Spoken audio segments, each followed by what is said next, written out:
Imagine descobrir que seu ancestral do século XVIII não apenas praticava necromancia, mas conseguiu desafiar a própria morte e que agora, séculos depois, algo terrível acordou. Não somente isso, mas esse algo está se passando por você. Esta é a história de Charles Dexter Ward, um jovem de Providence que cometeu o erro fatal de despertar o que deveria permanecer enterrado. Meus amigos, bem-vindos ao especial Lovecraft, onde eu analiso todas as histórias e dessa vez nós vamos analisar a história que é aquela que eu considero como a minha favorita e a melhor história que o H.P. Lovecraft escreveu.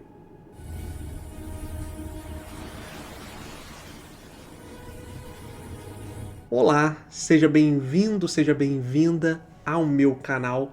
Caso você não me conheça, meu nome é Ryan Chamun, eu sou escritor e também divulgo e faço vídeos relacionados à literatura e a conteúdos que eu amo, de autores que eu adoro.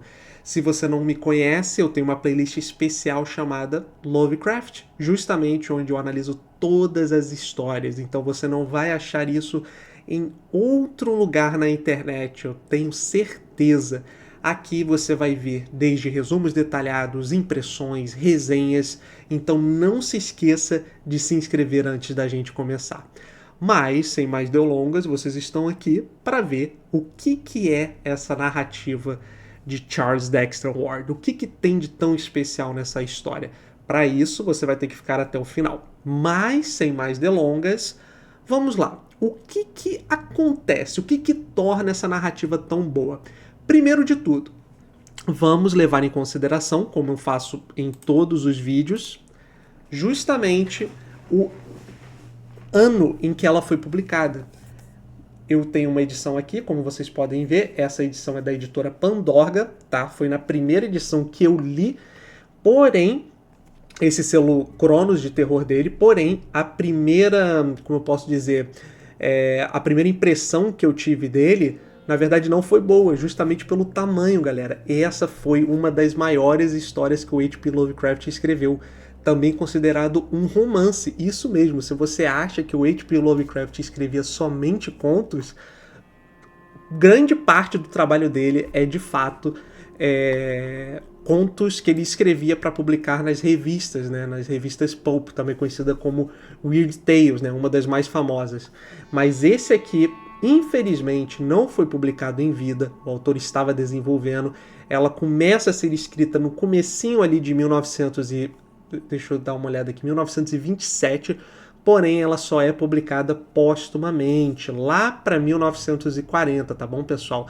Então já tinha passado aquela era de diamante, por assim dizer, onde vários autores, incluindo o próprio H.P. Lovecraft, tinham feito o seu nome, tá? Então o autor já era conhecido e aqui a gente tem uma história muito mais estruturada. Mas o que torna ela tão interessante, o que torna ela tão boa?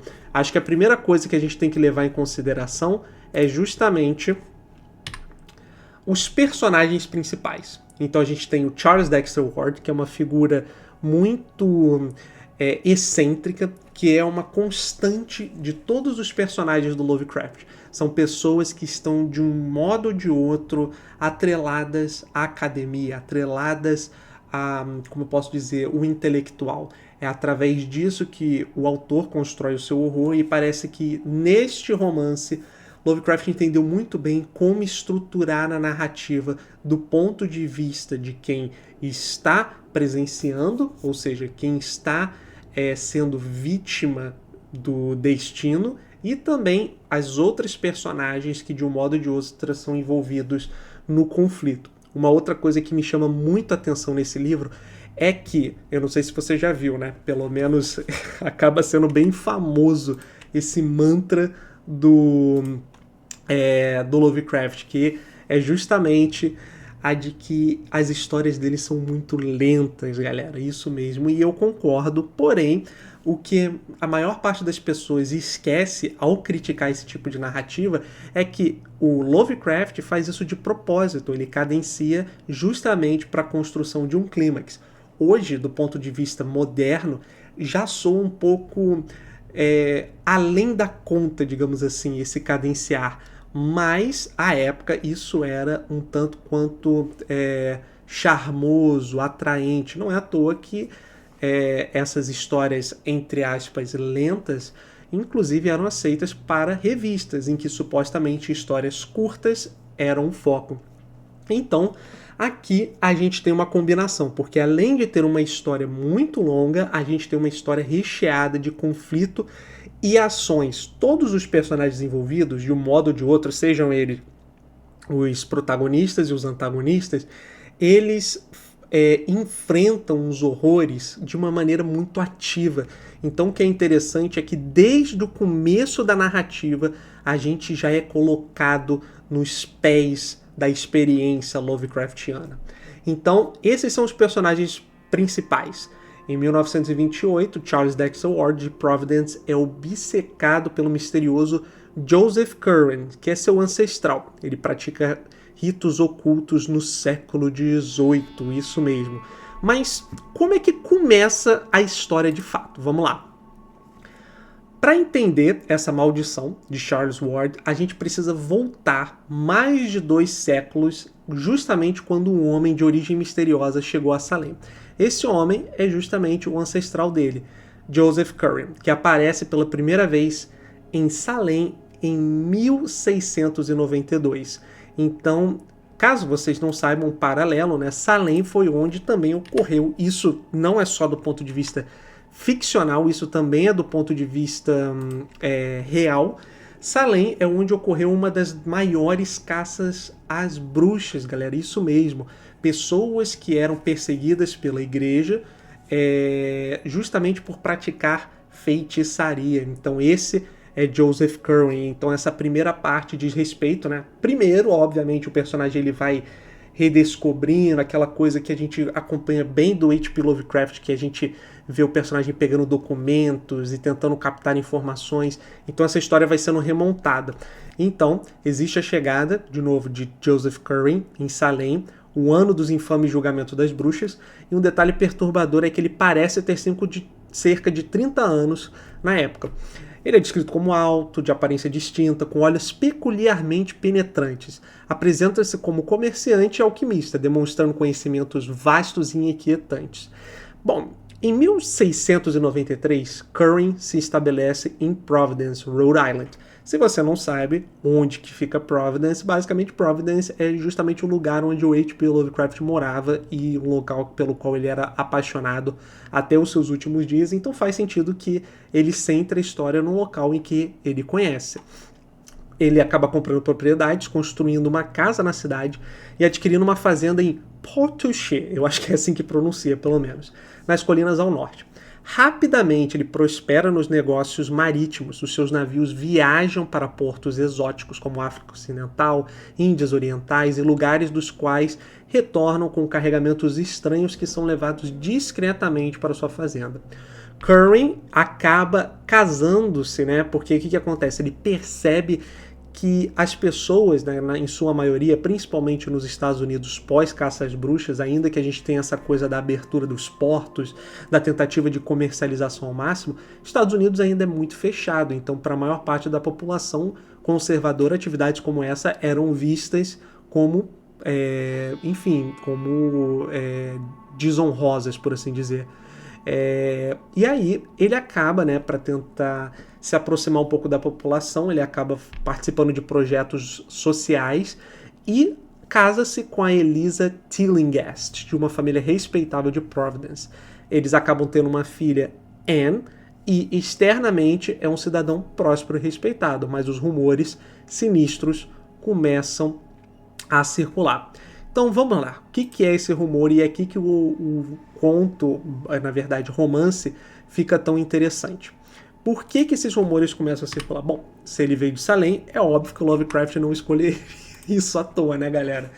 Justamente ele praticava necromancia. Para quem não sabe, necromancia é a arte da feitiçaria ao lidar com os mortos, as práticas proibidas de Curwen.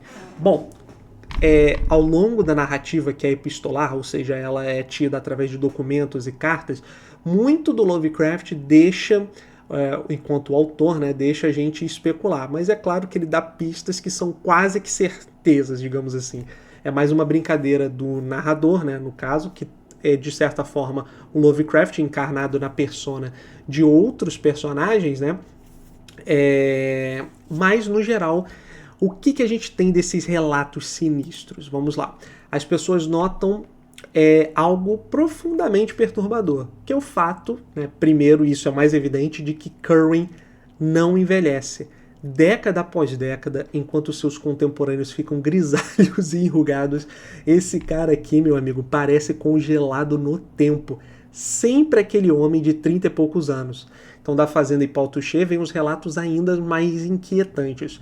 Os vizinhos falam de luzes estranhas à noite, não brilho normal de lanternas, mas luminescências esverdeadas e pulsantes que dançam nas janelas.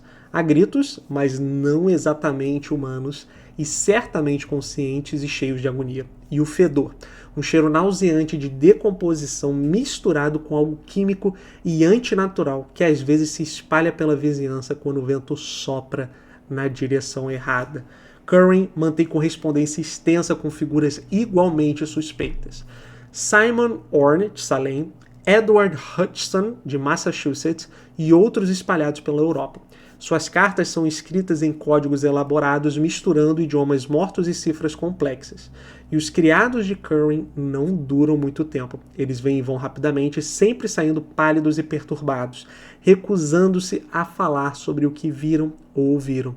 E alguns simplesmente acabam sumindo do nada. Então, enquanto Charles Dexter Ward está investigando esses casos, muito do que ele vai encontrar é um mistério que precisa ser revelado. Então ele acaba indo a vários lugares, explorando as consequências de um passado terrível que tão pouco ele tem conhecimento. Então a história avança, certo? E qual que é o primeiro grande conflito que nos é apresentado? É justamente Ezra Reading. Porque, como vocês lembram, né, como eu acabei de falar, o personagem de Joseph Curwen, né, Josephus Curwen, depois que a gente começa a saber um pouquinho mais do nome dele, mas basicamente esse Ezra Reading, ele é o namorado da Anne Tallingas antes do pai dela ser, digamos assim, convencido com uma boa quantia de dinheiro de que ela seria um bom partido para ele. Então ele acaba sendo cortejando essa Eliza Tillinghast e acaba tendo uma desilusão amorosa. Por quê? Porque Joseph Curwen é o cara e ele casa com ela e é isso aí. Nesse caso, ele é um capitão de navio jovem e respeitável de Providence, e é aqui que essa história pessoal se entrelaça com o horror. Então, o que poderia ter sido apenas de desgosto romântico se transforma em algo mais quando Whedon começa a notar as estranhezas em torno de Curwen. Então, não somente ele está buscando vingança, enquanto ele vai fazer essa busca por ciúmes, ele percebe que tem algo pior e que ele pode ganhar muito mais do que somente o seu amor de volta. Claro, talvez ele tenha sido o pontapé inicial, mas logo se torna uma preocupação genuína, e inclusive ele acaba compartilhando isso com inúmeras outras pessoas. Ele começa a investigar e é metódico, paciente. Ele observa os navios de Curwen, anota quando chegam e o que descarregam, segue discretamente as carroças que levam carregamentos para a fazenda de Pau Touché e conversa com os vizinhos amedrontados, com os criados que fugiram e diversas outras pessoas. Então, a investigação se aprofunda. Com o passar dos anos, o Whedon envelhece enquanto Curwen permanece inalterado. O capitão reúne evidências perturbadoras. Ele intercepta fragmentos de correspondências, inclusive algumas dessas correspondências são justamente para estes amigos de Joseph Curwen, suborna informantes e até mesmo se disfarça para observar a fazenda à noite. Whedon descobre que Curwen não está apenas praticando alquimia comum, ele está realizando rituais de necromancia. A fazenda de Pau Touché possui extensos porões e túneis subterrâneos onde Curwen conduz seus experimentos. Claro que isso fica revelado mais pra frente, e muito disso acaba sendo uma especulação, mas é uma especulação forte o suficiente para acabar chamando outras pessoas para essa empreitada.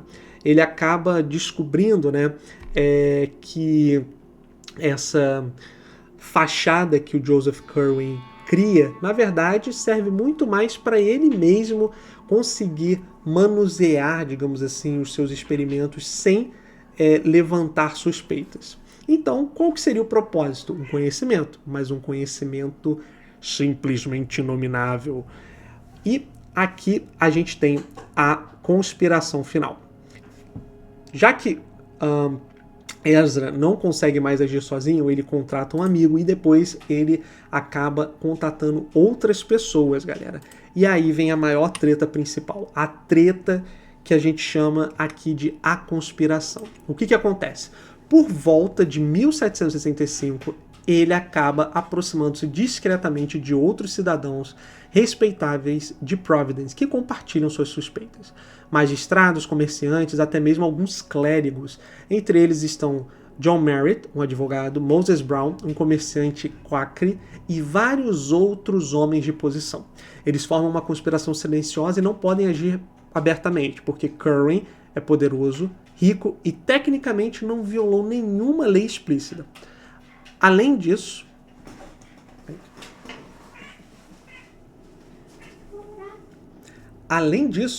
quem acreditaria em acusações de necromancia em pleno século XVIII iluminista? Então, vamos lá, eles precisam de provas irrefutáveis. Durante esse tempo, eles observam, documentam e planejam. Whedon se torna obcecado. Sua vida inteira gira em torno de expor e destruir Curwen. O amor por Eliza, que agora é mãe de Anne Curwen, se transforma em necessidade de salvá-la daquele monstro. Finalmente, na primavera de 1771, eles decidem agir. O que eles estão prestes a descobrir, no entanto, será tão terrível que precisará ser apagado da história. Então vamos lá para o próximo capítulo, para a próxima etapa. A invasão. Na noite de 12 para 13 de abril de 1771, a conspiração se mobiliza. É uma operação cuidadosamente planejada. Um grupo de cerca de 10 homens, na verdade 10 só de uma parte, porque muitos mais participaram, armados com pistolas, espadas, achotes, significativamente tudo que seja da capacidade para protegê-los, acaba descobrindo que eles podem digamos assim, pegar Whedon de surpresa. Então eles resolvem dar um ultimato, ou seja, decidem pegar o Curwen de surpresa e falar assim, ó, ou você revela o que você está fazendo aqui, e se não for nada demais, justamente a gente vai te liberar, ou se tiver alguma coisa aqui, para você. Então, aí há o anticlímax. Curwen não é surpreendido quando eles estão fazendo uma invasão preparada, e acreditem, ela é bem preparada do ponto de vista militar. Há uma breve confusão, alguns gritos e simplesmente o caos. Os conspiradores, com suas armas prontas para a batalha, encontram justamente um homem que fica emputecido. Mas é claro que o Lovecraft, com a sua sagacidade literária, sempre apresenta o horror de uma maneira em que você fica especulando o que poderia ter sido. Nenhuma exclamação direta com relação a nomear criaturas, nem nada a gente pode ver. Na verdade, isso chega a aparecer em algumas cartas, mas é muito sutil. O que a gente vê, na verdade, são um trabalho, né, o que a gente chama de sinestesia, uma descrição de vários sentimentos, vários sentidos ao mesmo tempo, como cheiro, luzes no céu, e até mesmo uma maneira como a casa é construída, né, construída uma torre, há diversas pessoas de etnia, de raça, que a gente sabe que parte disso é do próprio narrador, né, do próprio personagem, mas também parte disso vem do Lovecraft, né? Muitos dos seus vilões eles são de etnias diferentes justamente pelo cunho racista, né? Pela característica do seu autor também ser racista, mas aqui nesse caso, além disso, há também o horror cósmico à espreita. Não há nenhuma explosão de energia mística, não há invocação no sentido mais literal da coisa, apenas uma insinuação. Curwen é morto rapidamente. Mas o principal aqui é justamente que eles têm uma descoberta terrível. Os laboratórios subterrâneos, eles descobrem a verdadeira essência, a verdadeira natureza do que o Joseph Curwen estava tentando fazer ali. E mesmo com um cara morto, inclusive há supostas, como posso dizer, instruções com alguns sais e poções para, sim, fazê-lo voltar à vida. E o que os caras decidem, pessoal? Eles decidem justamente acabar com isso. Fala assim, pessoal, isso aqui é simplesmente terrível. Eles precisam fazer algo, que é, tudo deve ser destruído e silenciado. Eles queimam os documentos, exceto alguns que guardam como garantia e que justamente vão ser a âncora para o Charles Dexter Ward procurar depois essas pistas, enterram Curran em um local não marcado e selam os túneis. Mas há um problema crucial. Eles acabam não encontrando todos os sais. Alguns foram escondidos ou removidos antes da invasão. E Simon Orne, supostamente que participou ali de tudo, escapou possivelmente com conhecimento e material suficiente para continuar o trabalho. Mas é claro que a gente vai, como Lovecraft gosta muito de arrastar personagens que têm cunho intelectual pro abismo, né? O famoso o conhecimento vai te fascinar e te matar ao mesmo tempo. Não demora para que o Charles Dexter Ward sofra essa consequência, essa, como eu posso dizer, contenda, ou melhor dizendo, essa missão. Então, eles acabam, como eu posso dizer, mantendo o fardo, né? Esse fardo, finalmente destruindo, e acaba que fica por aí, sabe? Whedon manter os documentos secretos, claro que há essa mudança por parte do nome, justamente da parte de mãe, porque o que acontece? Segundo os rumores, alguns dos rumores são tão estranhos, são tão reveladores, que eles simplesmente decidem mudar de nome. Então é por isso que o Charles Dexter Ward não tem o mesmo sobrenome que seu ancestral. E também aí reside a razão pela qual ele teve tanta dificuldade de encontrar esse paralelo. Mas aqui que surge, né? A gente tem os 130 anos que se passam depois disso tudo, e o Charles descobre esses textos e documentos antigos. Além disso, ele acaba, né, depois de muita pesquisa, que acaba chamando a atenção dos pais dele, inclusive os pais dele ligam para alienistas, né, ou então psicólogos, psiquiatras, o mais parecido disso, que vão fazer uma visita. Um dos personagens mais importantes, inclusive, é o Dr. Willett, né, que é um dos personagens principais também, depois da loucura que assola o Charles Dexter Ward, porque o que acontece? O conto inicia com ele nesse estado de loucura, né, e a gente quer saber o que aconteceu com ele. E aí, o Dr. Willett, ele vai falar, não, onde é que a loucura dele começou? Começou justamente quando ele foi investigar esse episódio. Então, o Charles, ele acaba descobrindo isso, ele inclusive, galera, descobre um quadro que chega a ser perfeito em termos de semelhança consigo mesmo. Ele acaba encontrando uma cripta secreta também, e ele passa a realizar essas experiências sinistras na tentativa de replicar os experimentos. Não somente isso, como ele traça até mesmo expedições acadêmicas. Ele simplesmente mete o pé e volta depois tendo mudado completamente. Mas ainda assim, ele não estava, entre aspas, louco, pessoal. Então, Ward acaba replicando os estudos de Curran. Ele acaba iniciando os experimentos semelhantes e reproduzindo os métodos ocultos, e torna-se cada vez mais isolado e obcecado com esses mistérios sobrenaturais. E é claro que isso desperta a atenção dos próprios pais dele, né? A maneira como ele se comporta, né, é de fato, como eu posso dizer, típica de alguém que está descobrindo um segredo muito poderoso. Inclusive ele mesmo diz que está prestes a revelar tudo. Ele só precisa de mais tempo, ele só precisa de mais provas. E ele acaba também descobrindo essa rede de necromantes, e ele acaba viajando para alguns lugares, inclusive mais de uma vez para alguns lugares para conseguir material, e começa a replicar esses experimentos. Até que ele realiza o típico ritual.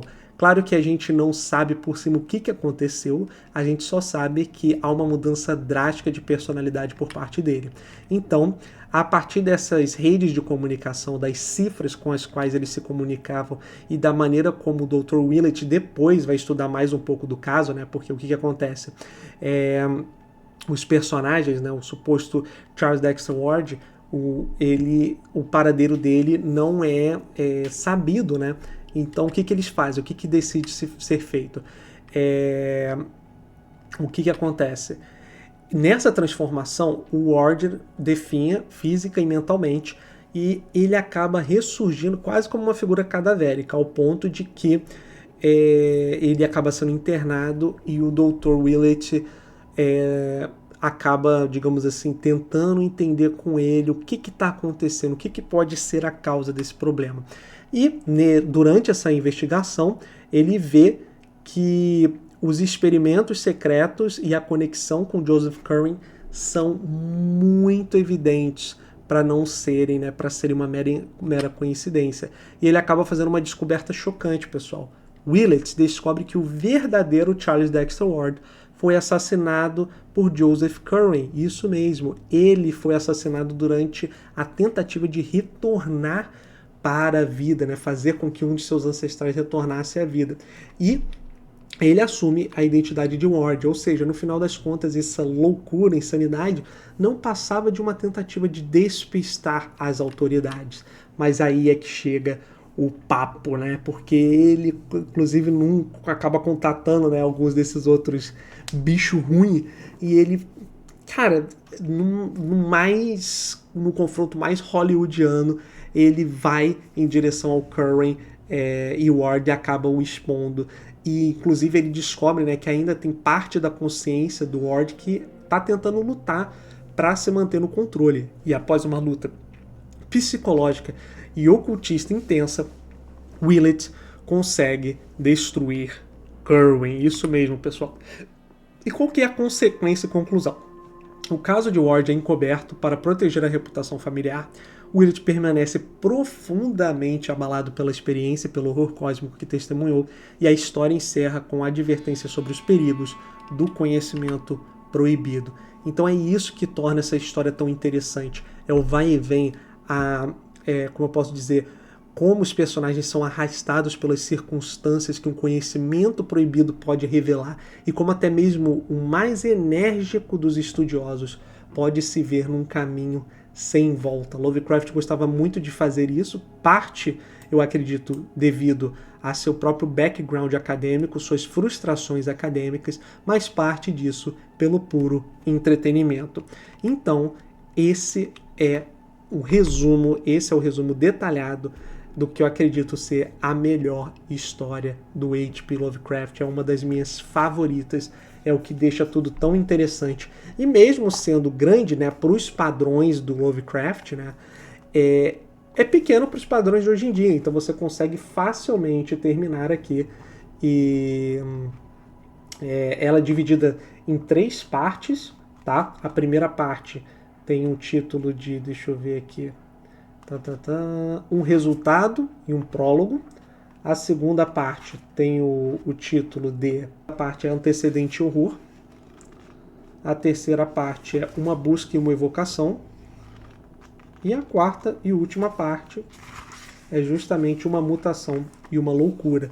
Ou seja, bem gostoso de ler, incrivelmente bem descrito, os mistérios, as referências. Se você gosta de histórias de horror, de histórias de investigação, essa história aqui é um prato cheio. Mas é isso, eu vou ficando por aqui, espero que vocês tenham gostado. Lembrando, se você é fã de H.P. Lovecraft, não se esqueça de se inscrever no meu canal, porque, galera, eu sou o único, eu pelo menos acredito, né? Sou o único no Brasil que vai ler e analisar todas as histórias que o H.P. Lovecraft escreveu, todo o material de ficção dele. E já estamos com muito caminho andado, estamos chegando na reta final, onde tem as melhores narrativas desse autor. Por isso eu conto com o apoio de vocês, deixe o seu like, deixe a sua inscrição e comentem qual história você quer ver na próxima série, no próximo episódio que a gente fizer, no próximo especial. É isso, vou ficando por aqui e até mais. Tchau, tchau.